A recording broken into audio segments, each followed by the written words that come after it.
One of the interesting pieces of research that's been discussed concerns thin film solar cells. Now, 90% of the photovoltaic cells in the world are made out of silicon, but the trouble is, you need quite thick wadges of silicon to actually capture enough light in those cells, which means you're always going to have difficulty reducing further the price of solar electricity. Using thin films, you use like 1% of the material because they are very, very efficient at harvesting the sun's rays. And the leading one is called cadmium telluride.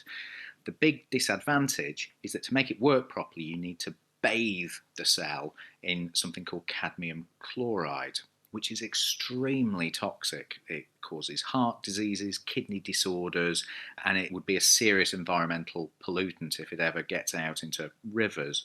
So it requires very costly waste handling when you're actually making these cells. But once you've made them, then it's safe. Once you've made them, it's safe.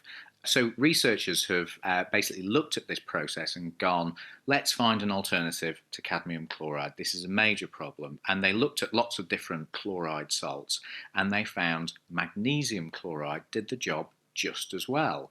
Now, magnesium chloride is dirt cheap. It's like $1 a kilo in bulk, so hundreds of times cheaper than cadmium chloride. It's also extremely benign. You extract it from seawater, and one of its major uses actually is as a coagulant to make tofu. It's also spread on roads to de-ice roads. So they put this through its paces and found that it gave pretty much exactly the same performance as cadmium telluride cells using the conventional treatment.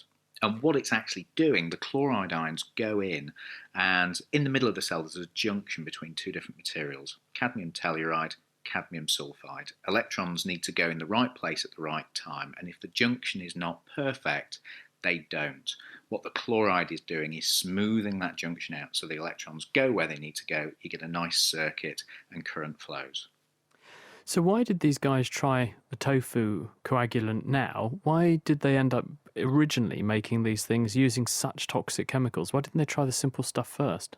Yeah, that's a good question, actually. The reasoning was the cell has this sandwich, like I said, of cadmium telluride, cadmium sulfide.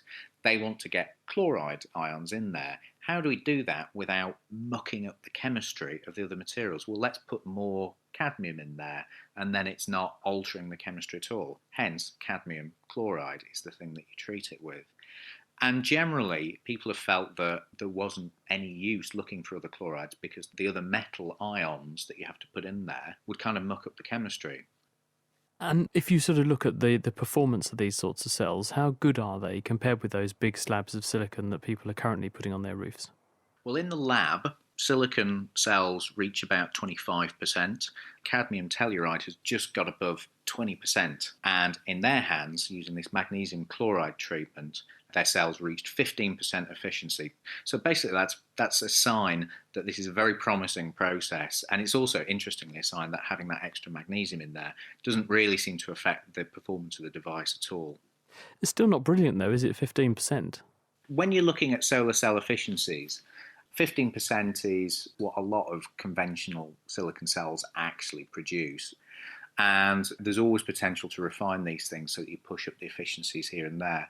But in this case, what you've also got to consider is the cost. So would you rather have a cell that's producing 15% efficiency but costs tuppence, or would you rather have a cell that produces 20% efficiency but costs 50 quid?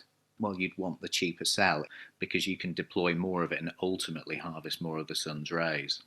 And do they think that this is something that can scale up to meet the demands of industry? So can we actually do it commercially? The leading producer of cadmium telluride cells is a company called First Solar. They've actually just opened the world's largest solar photovoltaic power facility in Arizona. It's got a power capacity of 290 megawatts, which is like a small power station. They say that they are interested in replacing cadmium chloride. They've been trying to do it already. Now, whether that means they can scale it up obviously remains to be seen.